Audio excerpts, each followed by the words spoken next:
नमस्कार, मैं हूं संजय शर्मा। आप देख रहे हैं 4 PM न्यूज नेटवर्क।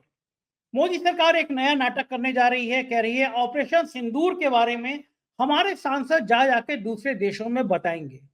मजे की बात यह है कि जो भारतीय जनता पार्टी के सांसद नफरती भाषा बोलते रहते हैं, एक धर्म विशेष के प्रति जहर उगलते रहते हैं, वो उन्हीं मुस्लिम देशों में भेजे जा रहे हैं जिनके प्रति वो नफरत करते हैं। यही नहीं, कांग्रेस के सांसद शशि थरूर पर प्रधानमंत्री जी फिदा है। भारतीय जनता पार्टी का एक खेमा ये पूछने लगा है कि क्या भारतीय जनता पार्टी के नेताओं में कुछ कमी है? वो बेचारे क्या जिंदगी भर दरी बिछाते रहेंगे? आखिर कारण क्या है कि बाहर से आए हुए नेताओं को इतना सम्मान और बीजेपी के अंदर जो नेता हैं उनको इतना असम्मान?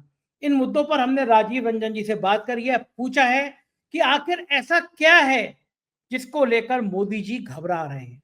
ऐसा क्या है कि लोकतंत्र के खात्मे की तैयारी की जा रही है? एक प्रोफेसर, लखनऊ के एक प्रोफेसर अली महमूदाबाद जी बहुत योग्य इंसान है, अशोका यूनिवर्सिटी में पढ़ाते हैं, एक ट्वीट कर दिया और ट्वीट बिल्कुल जायज था। उस ट्वीट के कारण उनको गिरफ्तार कर लिया गया। भारतीय जनता पार्टी के मिनिस्टर, भारतीय जनता पार्टी के डिप्टी सीएम जहरीले बयान दे रहे हैं, सेना के महिला अफसरों के प्रति अपमानजनक बात कर रहे हैं, लेकिन उन पर कोई कार्रवाई नहीं हो रही है। तो ये कौन सा चरित्र है, कौन सा नमूना है जो भारतीय जनता पार्टी पेश कर रही है? और लोकतांत्रिक व्यवस्थाओं की अगर हम बात करें तो आप देखिए, देश के चीफ जस्टिस महाराष्ट्र पहुंचते हैं और उनको रिसीव करने के लिए प्रोटोकॉल है। न चीफ सेक्रेटरी जाता है, न डीजीपी जाते हैं। खुद चीफ जस्टिस कहते हैं कि ऐसा हाल कभी देखा नहीं। तो कौन सी जगह पे भारत जा रहा है, कौन से आचरण देश की नौकरशाही और सिस्टम करने लगा, ये मुझे भी समझ में नहीं आ रहा है। तो तमाम बिंदुओं पर राजीव रंजन से बातचीत की है। राजीव रंजन योग पत्रकार हैं, नागपुर में रहते हैं, बहुत पैनी नजर रखते हैं। मैं सीधे आपको ले चलता हूं। उससे पहले एक रिक्वेस्ट, और ये रिक्वेस्ट मैं कुछ दिनों तक लगातार आपसे करता रहूंगा कि अब भारत से बाहर विदेश की धरती पर भी 4 PM शुरू हुआ है। ये आप लोगों देख रहे हैं, 4 PM मिडिल ईस्ट का है। खाड़ी देशों की खबरें लगातार इस चैनल पर बनी रहेंगी। इस चैनल को सब्सक्राइब करिएगा। नया देश है, नई आवाज है, आपका सहयोग बहुत जरूरी है। चलते हैं राजीव रंजन के पास। 4 PM न्यूज नेटवर्क में स्वागत है राजीव भाई आपका। इन दोनों राजनीति में बड़ा मजेदार मजेदार काम चल रहा है। ऑपरेशन सिंदूर की तारीफ करनी है पूरी दुनिया में, बताना है कि पाकिस्तान ने कितना गलत काम किया, तो सारे विपक्षी सांसदों को एक डेलीगेशन भेजना है। कांग्रेस ने दूर दूर तक शशि थरूर का नाम नहीं लिया, लेकिन प्रधानमंत्री जब पिछले दोनों शशि थरूर का हाथ में हाथ मिला के कह चुके हैं कि बड़ा विपक्ष के दलों को मिर्ची लगेगी शशि थरूर के आने से, हमारे हाथ मिलाने से, उधर शशि थरूर भी बहुत सुर में ताल मिला रहे हैं प्रधानमंत्री जी का।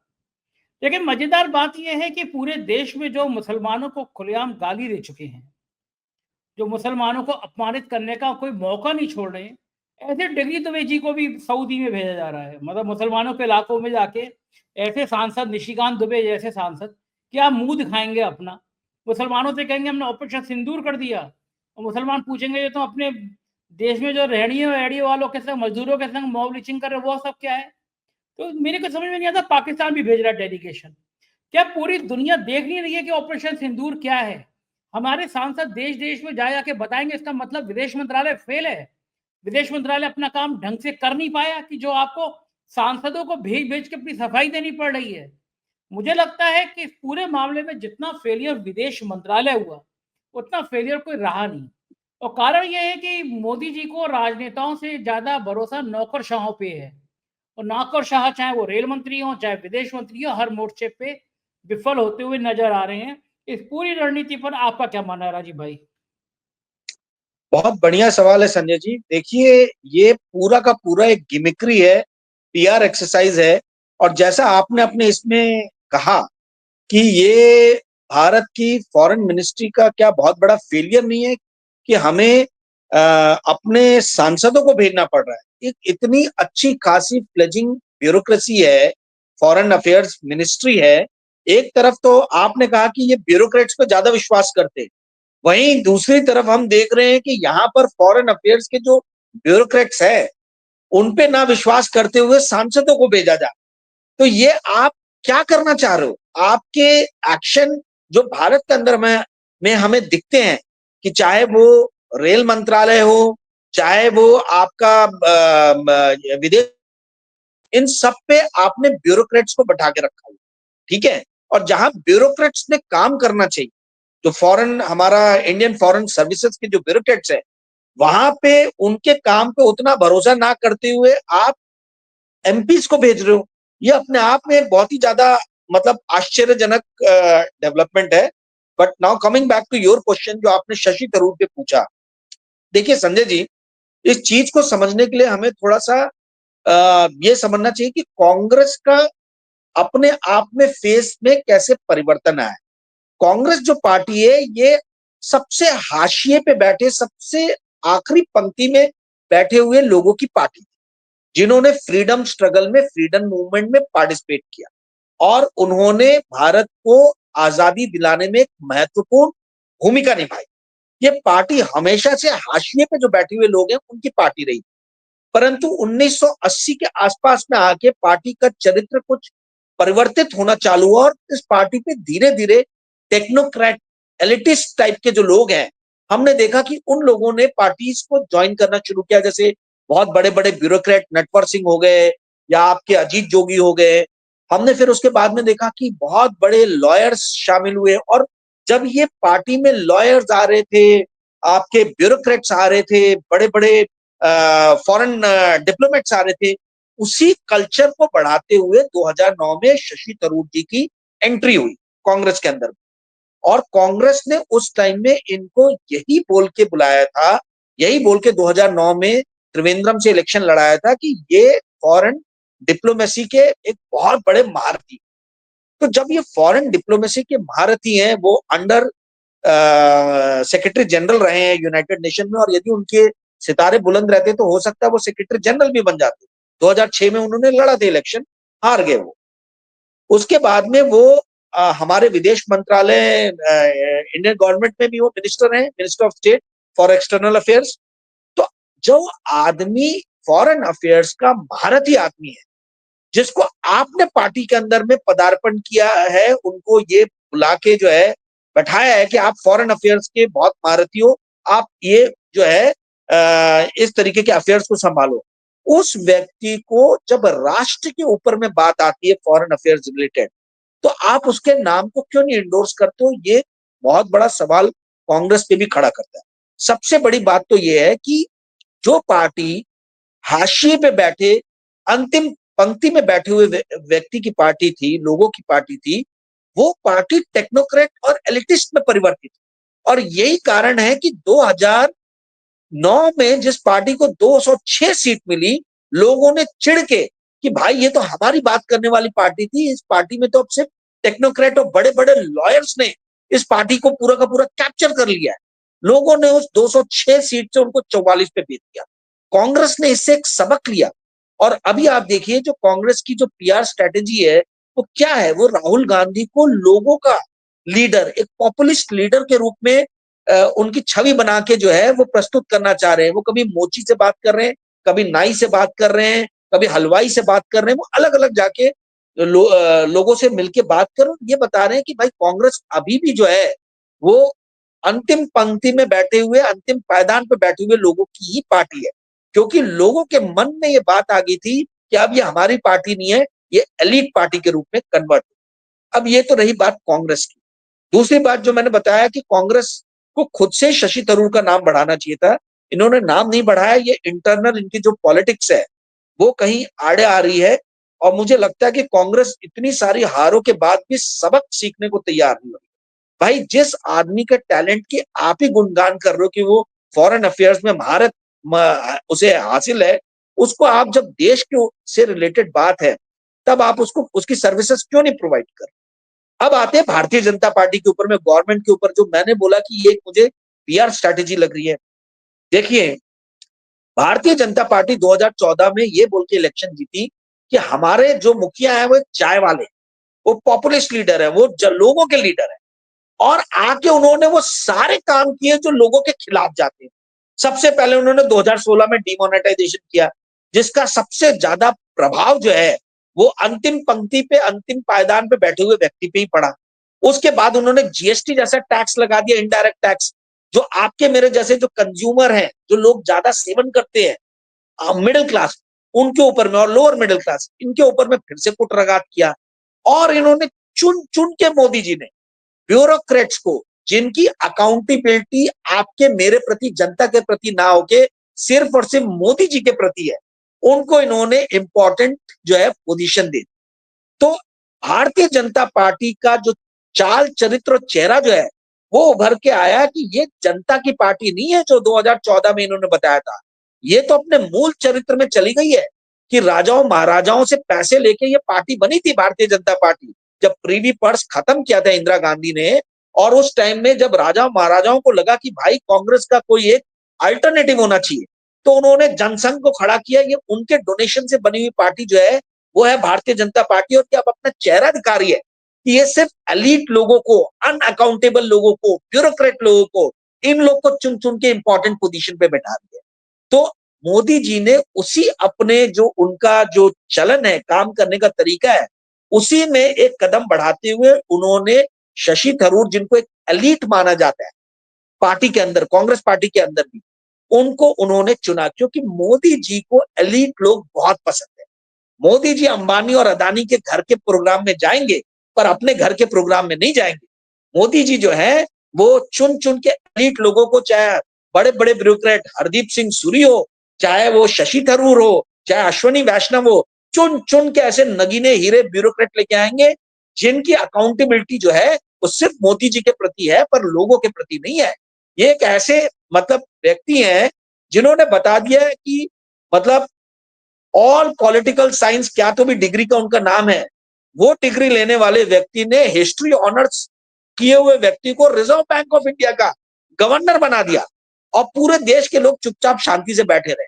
जब अक्टूबर 2024 से लेकर जनवरी 2025 के बीच में भारत का फॉरेन एक्सचेंज रिजर्व $70 बिलियन से घट गया, तब जाके लोगों ने हंगामा मचाना चालू किया कि आरबीआई ने फॉरेन करेंसी में रिटेल को तो किसी भी तरीके की ट्रेडिंग करने से मना किया है, पर ये तो खुद सबसे बड़े गैम्बलर हैं, ये गैम्बलिंग कर रहे हैं। इनकी गैम्बलिंग के कारण जो है, सट्टेबाजी के कारण जो है हमारा फॉरेन एक्सचेंज जो है रिजर्व कम हुआ। तो फिर उस टेक्नोक्रेट को जो हिस्ट्री ऑनर था उसको हटाया गया आरबीआई की पोस्ट से, और आज अपने मंत्रालय में बैठा दिया गया पीएमओ में। तो मैं ये सारी बातें क्यों बता रहा हूं? मैं इसलिए बता रहा हूं कि आप समझिए कि कांग्रेस का जो चरित्र था, एलिटिस्ट चरित्र, टेक्नोक्रेट चरित्र, जिसके कारण चिढ़ के लोगों ने उसको 206 से 44 पे पहुंचा दिया, आज भारतीय जनता पार्टी वही एलिटिस्ट, वही टेक्नोक्रेट ओरिएंटेड पार्टी बन के रह गई है। मुझे इस तरीके के आर्टिकल्स कहीं पॉलिटिकल साइंटिस्ट या सोशियोलॉजिस्ट के भी नजर नहीं आते, परंतु ये जितने भी सोशियोलॉजी में, पॉलिटिकल साइंस में, पब्लिक एडमिनिस्ट्रेशन में काम करने वाले लोग हैं, लेक्चरर, प्रोफेसर, उनको ये समझना चाहिए, सोचना चाहिए कि कैसे जो है कांग्रेस एलिटिस्ट के पार्ट से अलग हट के पॉपुलिस्ट की तरफ जा रही है, और जो बीजेपी जो एक चाय वाले और चौकीदार का पॉपुलिस्ट फेस लेके आई थी, वो कैसे एलिटिस्ट फेस की तरफ बदल रही है। ये सबसे बड़ी स्टोरी है पिछले 10 साल की, लास्ट 1 डेकेड। जी संजय जी। बिल्कुल ठीक है राजीव भाई, लेकिन मैं एक चीज और समझना चाहता हूँ। आप बहुत ज्यादा, आप चूंकि विदेशी मैगजीन में काम कर रहे हैं, पूरा विदेश का बड़ा अनुभव है आपको, क्या फर्क पड़ेगा? पूरी दुनिया में कौन सा देश ऐसा जो नहीं जानता कि पाकिस्तान आतंकवाद को शेल्टर देता है? हमारे 2-4 एमपी जाके वहां क्या करेंगे? निशिकांत दुबे सऊदी में आएंगे, क्या कहेंगे? पाकिस्तान वहां बड़ा गड़बड़ करता है, लोगों को पता नहीं है ये बात। क्या आपको लगता है इससे कोई भारत, पाकिस्तान ने भी बिजनेस शुरू कर दिया अपना डेडिकेशन? क्या इससे कोई बहुत बड़ी कामयाबी हासिल होने वाली है हम लोगों को? क्यों कर रहे हैं मोदी जी ऐसा? क्या उनके दिमाग में चल रहा होगा? जैसे मैंने बताया, ये पीआर एक्सरसाइज है, ये गिमिक्री है। मोदी जी जो हैं वो इंदिरा गांधी के बहुत बड़े भक्त हैं। मैंने जितना उनका चरित्र पढ़ा और समझा, मैं आपको बता रहा हूं, इंदिरा गांधी जी ने जो जो किया, मोदी जी उसी का अनुसरण कर, ठीक है। और ये अपने आप को इतिहास के पन्नों में इंदिरा गांधी के बाद में दूसरा सबसे बड़ा टफ लीडर करके प्रस्तुत करना चाह रहे हैं। भाई देखिए, एक बात को समझिए संजय, ये जो 4 दिन का कॉन्फ्लिक्ट हुआ, ये कॉन्फ्लिक्ट भारत के और पाकिस्तान के कॉन्फ्लिक्ट के बीच में आज तक का सबसे छोटा कॉन्फ्लिक्ट रहा है। उसके लिए इतना तामझाम किया जा रहा है। आप ये समझिए, जब 1965 में वॉर हुआ था तो वो 1 हफ्ते, 1 महीने और 2 हफ्ते चला था, ठीक है। जब 1971 में वॉर हुआ था तो 3 दिसंबर को शुरू हुआ था और 16 दिसंबर को खत्म हो गया था, 14 दिन के अंदर में। जब कारगिल वॉर हुआ था 1999 में, तो वो 4 मई को शुरू हुआ था और 26 जुलाई को खत्म हो गया था, ठीक है। 2.5-3 महीना चला था। और ये जो हुआ, ये सिर्फ 4 दिन चला। ये 4 दिन चले, इसको तो वॉर भी नहीं बोलना चाहिए, तो कॉन्फ्लिक्ट भी नहीं है, तो मतलब ये स्किर्मिश है। मतलब छोटा मोटा जो बोला जाए ना, वो है जिसको हुआ बना के प्रस्तुत कर दिया गया, just for PR, just for gimmickry. क्योंकि नरेंद्र मोदी अपने आप को प्रस्तुत करना चाहते हैं कि इंदिरा गांधी के बाद यदि कोई टफ लीडर इंडिया में हुआ है तो वो नरेंद्र मोदी खुद है। और इंदिरा गांधी ने जैसे भेजे थे बना के, जब 71 का वॉर हुआ था, या बाद में भी पोखरण में जब परमाणु ये हुए थे, तो जब इंडिया डेलीगेशन गया वर्ल्ड में अपने बातों को प्रस्तुत करने के लिए, रख तो उसी का एक एग्जाम्पल ये सेट करना चाह रहे हैं। ये दिखाना चाह रहे हैं कि मैं भी ऐसा स्टेट्समैन हूं। अरे भाई, शर्मनाक बात ये है कि शिमला अकॉर्ड के हिसाब से जो 1972 में इंडिया और पाकिस्तान ने साइन किया था, उसमें क्लियरली मेंशन था कि इंडिया और पाकिस्तान के कॉन्फ्लिक्ट में सिर्फ द्विपक्षीय वार्ता होगी और मामले को सुलझाया जाए। तो ये जो आयरन मैन, अपने आप को आयरन मैन की जो छवि बनाना चाहते हैं, जो छदम है, जो छलावा है, जो पूरी एक मृग मरीचिका रची जा रही है इनके इमेज को लेके, वो इस बात को इंगित करता है, द्योतित करता है कि इनको सिर्फ और सिर्फ डोमेस्टिक कंस्टिट्यूएंसी जो है अपनी, यानी देश के अंदर के जो लोग हैं, इनके अंदर में अपनी इमेज बहुत स्ट्रांग बनानी है और इलेक्शंस जीतने हैं। देखिए, आज की स्थिति में नरेंद्र मोदी, ये कॉन्फ्लिक्ट होने के पहले तक नरेंद्र मोदी की स्थिति पार्टी के अंदर में बहुत वीक हो रही थी। राष्ट्रीय स्वयंसेवक संघ के सामने जो है वो एक तरीके से ऐसा नजर आ रहा था कि वो पीछे हटते चले जा रहे हैं। 1 साल तक, आप समझिए उससे ज्यादा टाइम तक, बीजेपी का नेशनल प्रेसिडेंट नहीं आरएसएस ने बनने दिया।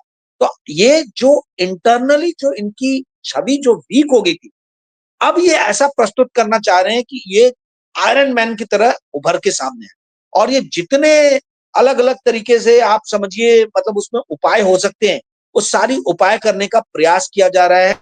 आप इस बात को आज ये मान के रख लीजिए, गार्ड बांध लीजिए कि ये जो भी इनिशिएटिव्स या प्रयास ले रहे हैं, ये कहीं ना कहीं इनको मतलब ये जो है ना, पलट के इन्हीं के ऊपर में आए, ये बैकफायर करेंगे।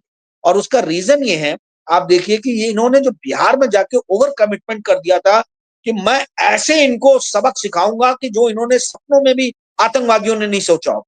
तो आपने क्या किया? 2 मस्जिद और 4 बिल्डिंग गिराना क्या है? क्या उससे आतंकवाद खत्म हो जाएगा? गोदी मीडिया ने तो इस्लामाबाद और रावलपिंडी और कहां कहां नहीं हमारे फौज को बैठा दिया था। सवाल ये पूछा जाना चाहिए कि गोदी मीडिया को ये इंफॉर्मेशन कौन दे रहा था? कौन बोल रहा था कि रावलपिंडी पहुंच गए, कराची पहुंच गए? यदि कोई नहीं इनको गवर्नमेंट के अंदर से इंफॉर्मेशन फीड कर रहा था, तो इनके अगेंस्ट एक्शन होना चाहिए। एक्शन किसके अगेंस्ट होता है? संजय शर्मा और 4PM के अगेंस्ट एक्शन होता है। पर जो लोग एक्ट ऑफ वॉर कर रहे हैं, जो गलत इंफॉर्मेशन दे रहे हैं, जो एक वॉर हिस्ट्री फैला रहे हैं, जो एक वॉर फ्रेंजी को जो है प्रमोट कर रहे हैं, उन लोगों के खिलाफ तो आप कोई एक्शन ही नहीं ले रहे हो। इससे समझ में आ रहा है, और मैंने जैसे बार बार कहा है कि मीडिया 2014 के बाद से गवर्नमेंट का एक पार्ट हो गया है। ये गवर्नमेंट के प्रोपेगेंडा का पार्ट नहीं है, ये गवर्नमेंट का ही पार्ट है। Media is nothing but extended arm of government after 2014। तो ये जो गलत सूचनाएं मीडिया ने दी, इंडियन मीडिया ने दी, अर्नब गोस्वामी अपने स्टूडियो में ताली बजा बजा के बोल रहे हैं, गौरव आर्य टाइम्स नाउ के स्टूडियो में बोल रहे एक बार पाकिस्तान हमला कर दे तो मजा चखा देंगे, मजा आ जाएगा, मजा आ जाएगा। अब मुझे दया आती है गौरव आर्य, मेजर गौरव आर्य जैसे लोगों पे, कि भैया पाकिस्तान ने तो कर दिया हमला, हुआ क्या? सीज फायर, वो भी विदाउट कंडीशन। कोई कंडीशन इंडिया ने नहीं रखी, कोई आतंकवादी जो है वो वापस पाकिस्तान ने इंडिया को नहीं किया, किसी भी तरीके की विदाउट एनी कंडीशन आपने सीज फायर एक्सेप्ट कर दिया। अब ये गौरव आर्य और अर्नब गोस्वामी जैसे लोग किसको मुंह दिखाएंगे? तो ये कहने का अर्थ ये है कि ये सारी कंस्टिट्यूएंसीज के सामने फिर से अपना आयरन मैन वाला जो चेहरा और जो छवि बनाने का जो है, वो ये प्रयास है डेलीगेशन भेज के, और कुछ नहीं है। ये छलावा है, छदम है। इसको इसको ज्यादा इंटरप्रेट करने की जरूरत नहीं है। जी संजय जी। नहीं बात ये मुझे राजीव भाई कि ये उधार का सिंदूर, ऑपरेशन सिंदूर है ना, तो मैंने इसे जोड़ के नाम दिया उधार का सिंदूर। ये जो बीजेपी अंदर ढूंढ के कांग्रेस के नेताओं को लाके काम चला रही है, क्या भारतीय जनता पार्टी और राष्ट्रीय स्वयंसेवक संघ की प्रयोगशाला में ऐसे एमपी बनना बंद हो गए हैं, ऐसे इंटेलेक्चुअल नेता बनना बंद हो गए हैं? आप लेकर आएंगे, पहले आरोप लगाएंगे कि कांग्रेस का नेता बड़ा भ्रष्ट है, बड़ा भ्रष्ट है, उसके घोटालों पे जांच बिठाएंगे, और जब नेता को लगेगा अब तो मैं फंस गया, तो वो वॉशिंग मशीन में जाएगा बीजेपी की, धुल के साफ हो जाएगा और असम का मुख्यमंत्री बन जाएगा।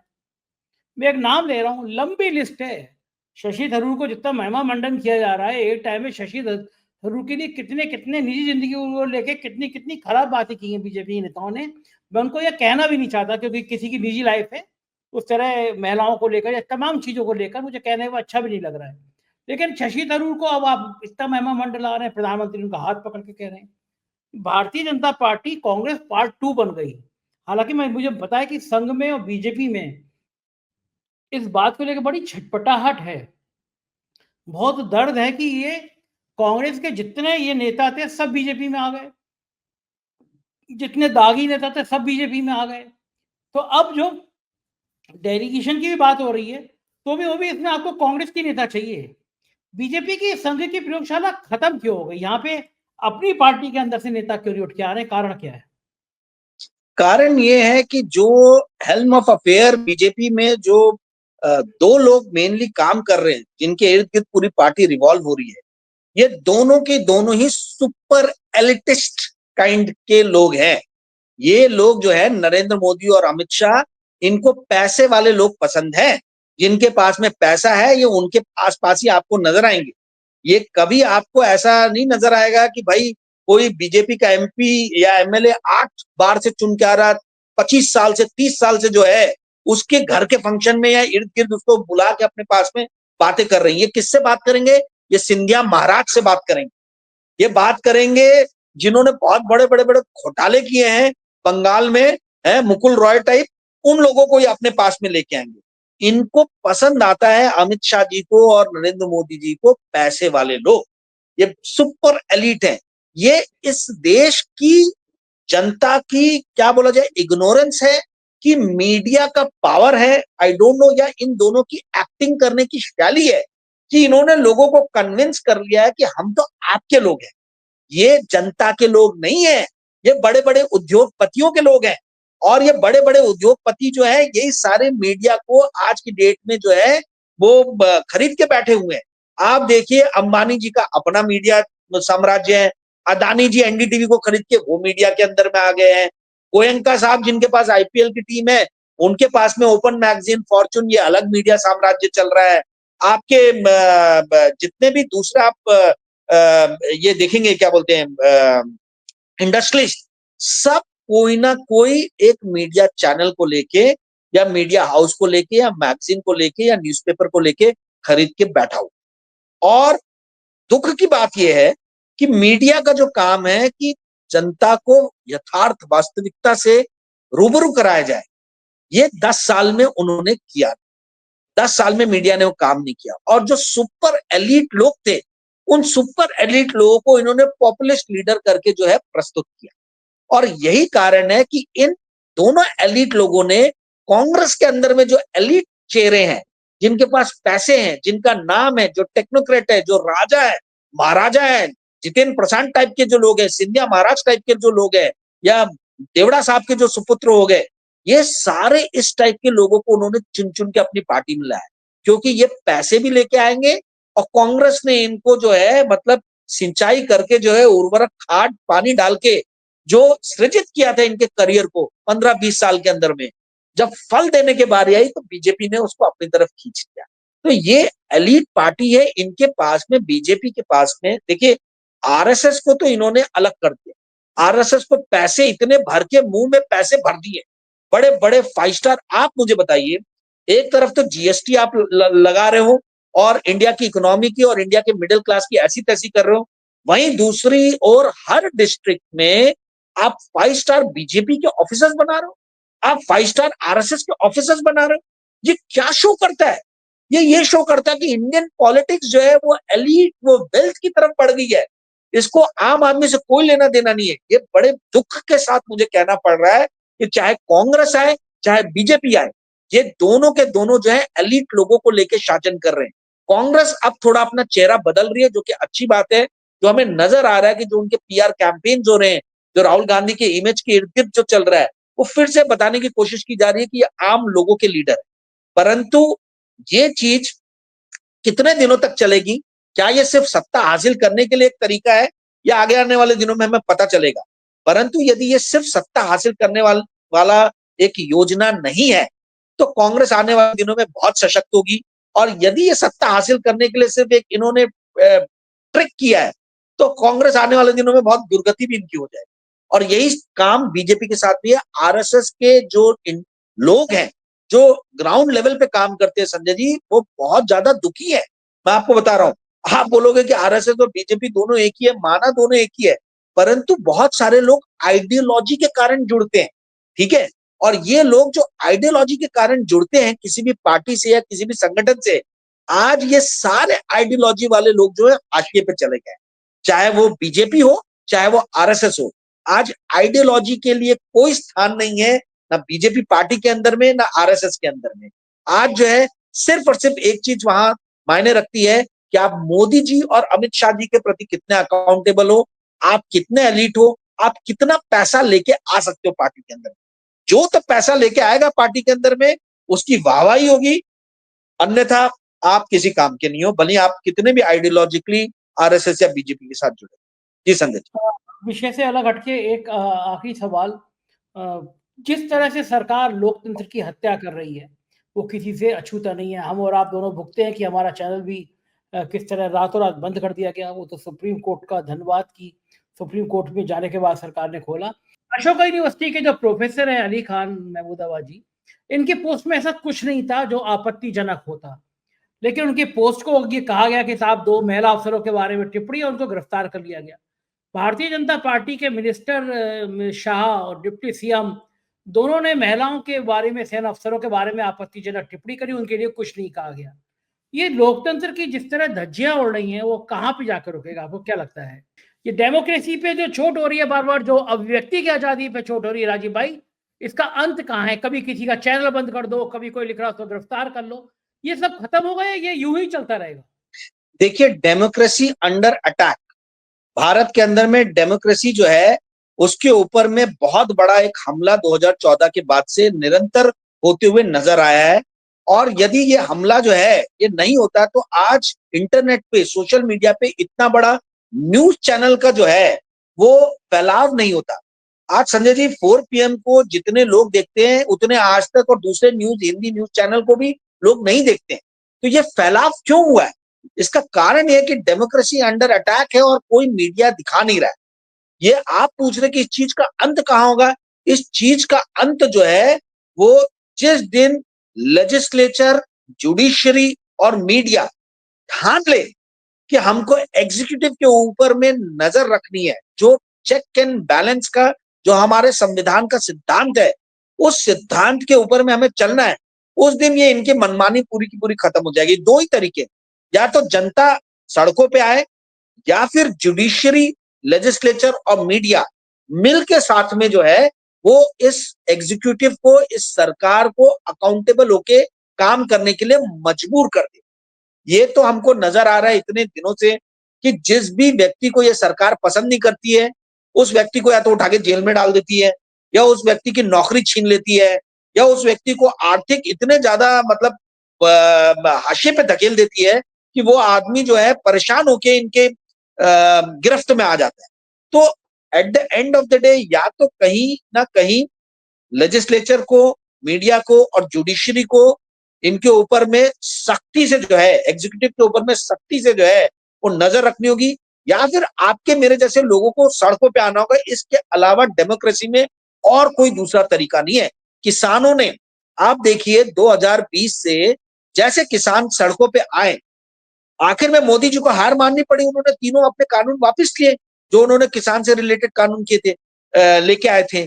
तो ये जब जनता सड़क पे उतरती है तो कितना ही निर्दयी शासन क्यों ना हो, उस शासन को झुकना पड़ता है। वियतनाम वॉर की एंडिंग तभी हुई थी जब स्टूडेंट्स और लोग जो है सड़कों पे उतर आए थे कि हमें वॉर नहीं चाहिए, वियतनाम ने हमारा अमेरिकन का कुछ बिगाड़ा नहीं है, तब जाके अमेरिका जैसी महाशक्ति को भी जो है अपने वॉर को वापस लेना पड़ा, मतलब वॉर रूपी जो पॉलिसीज है उसको वापस लेना पड़ा। तो जहां भी जनता सड़क पे आती है वहां पर थक हार के जो है वो निर्दयी शासन जो है उसको झुकना ही पड़ता है। जी संजय। बड़ी बात है, बहुत बहुत शुक्रिया राजीव भाई, आपने समय दिया, थैंक यू। ये थे राजीव रंजन जी, पूरी बात सुनी है, मुझको यकीन है बातचीत आपको पसंद आई होगी।